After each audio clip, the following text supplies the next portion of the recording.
Good morning. It's a beautiful morning today. Look at the water. You right, Daddy? Yes, that's good.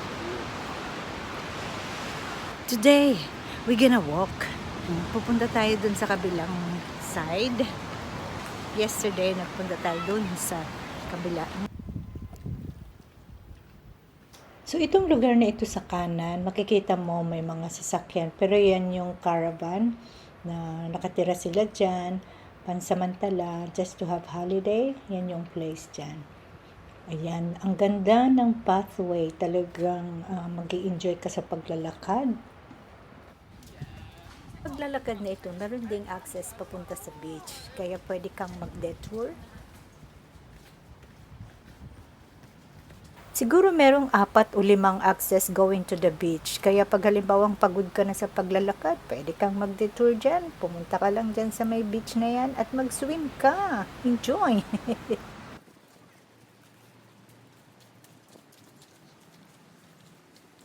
At nakakatuwa pa dito, yung mga disabled pwede ding gumamit sa pathway na ito. O, diba? Bongga! At habang naglalakad ka, syempre mag-good morning ka. Yung iba nag-respond, yung iba hindi.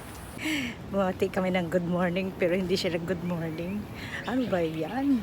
O talaga namang hindi nakakapagod ang maglakad dito at mag-exercise, matutuwa ka at malilibang ka. At minsan na ikukumpara ko ang Pilipinas sa Australia kung saan ba mas masaya. Yan yung mga tanong ko noon, lalo na kung ako lang yung nandito at ang aking pamilya at relative ay nasa Pilipinas. Pwede ko bang masabi na mas masaya sa Australia kaysa Pilipinas? O vice versa? Para sa akin, kahit nasaan ako, pwede kong sabihin malungkot ako, pwede ko rin sabihin namumuhay ako ng masaya. Pero syempre ang gusto ko, syempre masaya at pwedeng mangyari yon. Sa buhay ko dito sa Australia, masasabi kong masaya ako, naamin ko din na may mga oras na malungkot ako. Sa aking experience, pwedeng masaya kahit malayo sa pamilya sa Pilipinas. Naiisip ko nga na kahit pala salat ka sa buhay, pwede kang masaya dahil meron akong pinagkukunan nito. God commands us to see us joyful. Rejoice in the Lord always. I say it again, rejoice. Yan yung sabi ng Diyos sa atin.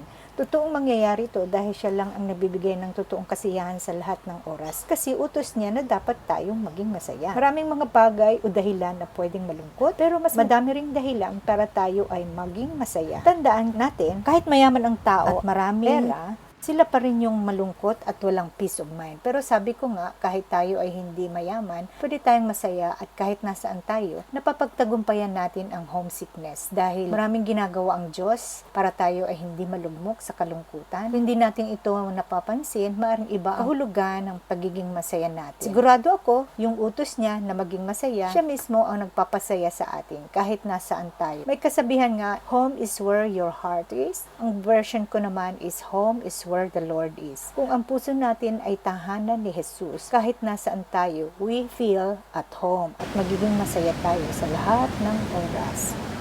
Manood muna tayo.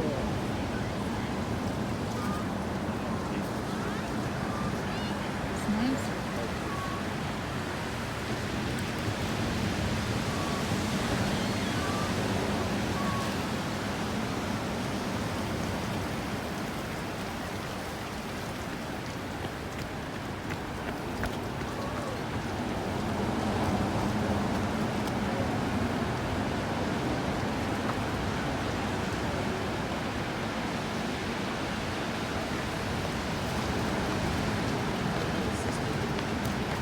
Sarap at very relaxing ang manood ng dagat. Kasama na din ang panonood namin sa mga tao na nagsiswim. At kung napansin nyo, may dalawang flag. Yan ang guide ng mga tao to swim. Na dapat mag-swim sila in between the two flags. Kasi pag lumabas ka na dyan, maaaring mapanganib at pagsasabihan ka ng lifeguards. Kagaya sa last vlog ko na may lalaking nalunod, pero hindi ako sure kung yan ba talaga ang dahilan.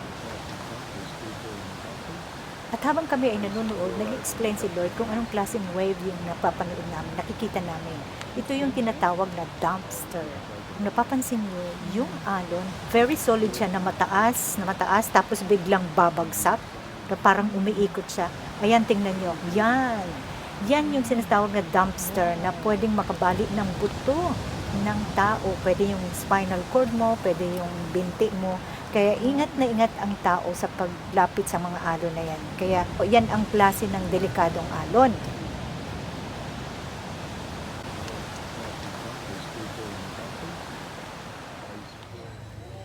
Ngayon, oras na para kami ay kumain ng breakfast dahil kami inapagod at nagutom sa aming paglalakad.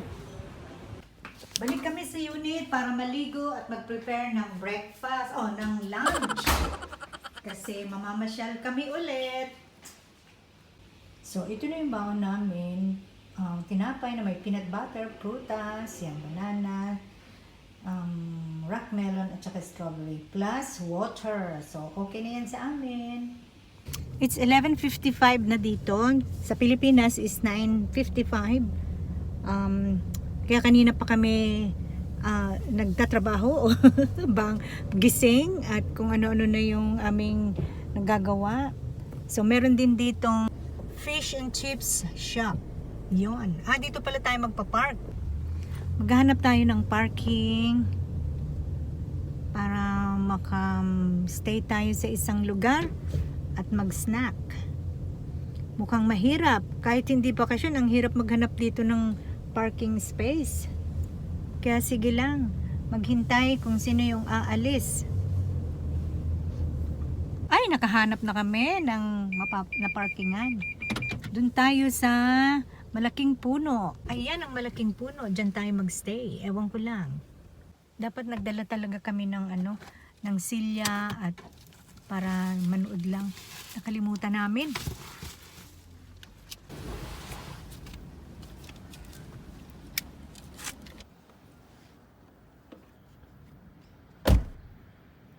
Dahil sa sobrang init, hindi namin matagalan ang temperature. Sa loob na lang kami ng sasakyan kumain at may aircon pa. That one there. Where? Side the rubbish bins.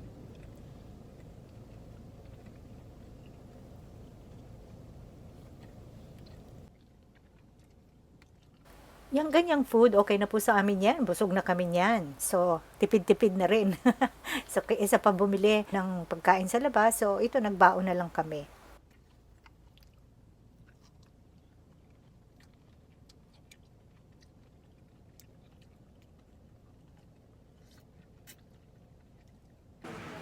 After namin kumain, naghanap kami ng lugar kung pwede kaming magkape. So, ito yung nakita namin, restaurant. Ang ganda ng lugar. So, merong place. Actually, hindi nagkape si Lloyd. Uminom lang siya ng malamig.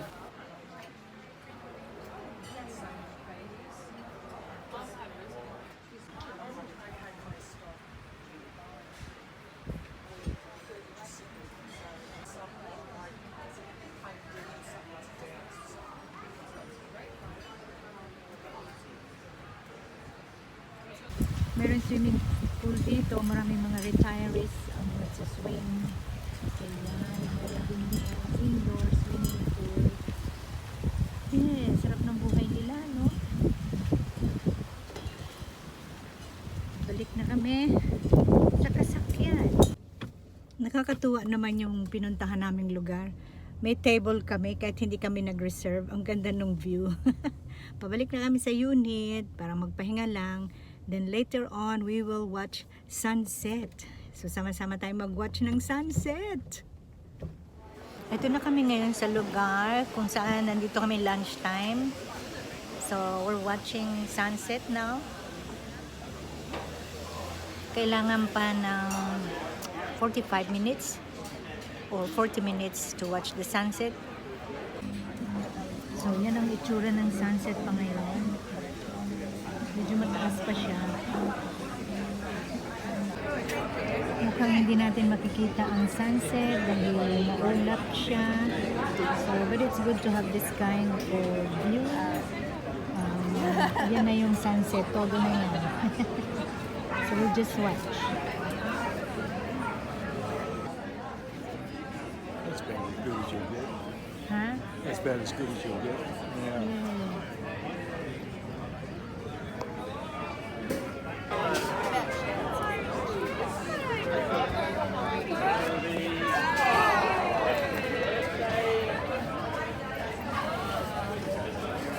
Nasa restaurant po kami niyan. Marami ding taong nanonood ng sunset at habang sila ay kumakain, kaya medyo maingay. A silver line. Look at that hand. Look at that. That's about it. Mag-sunset na siya. Mag-set na siya kasi ulap na yung Binababaan niya, so hindi na natin makikita talaga. Bigla siyang lumitaw.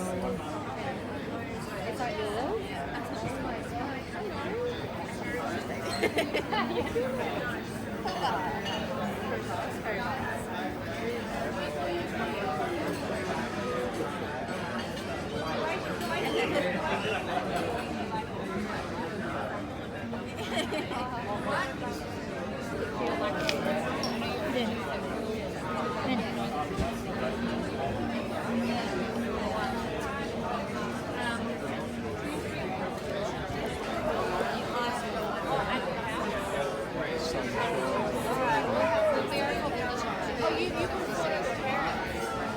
Oh, so good.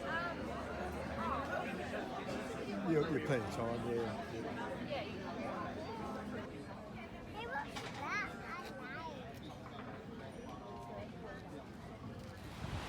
Siyempre, bumalik na kami sa unit. Malapit lang ito sa dagat. Kaya ang ginawa namin, nagstay kami sa beach. Kaya tingnan mo ang buwan. Ang ganda-ganda. Ang liwanag. So, since na it's our last night namin, nagstay kami dito at nanood lang kami ng mga kung ano-ano. So, ganito palang itsura ng beach sa gabi, sa ibang dako ng mundo. Masaya siya. Relax-relax lang kami. At sumasagap din kami ng sariwang hangin kasi galing sa dagat eh. Ayan si Lloyd, medyo pagod na. Umupo na lang siya.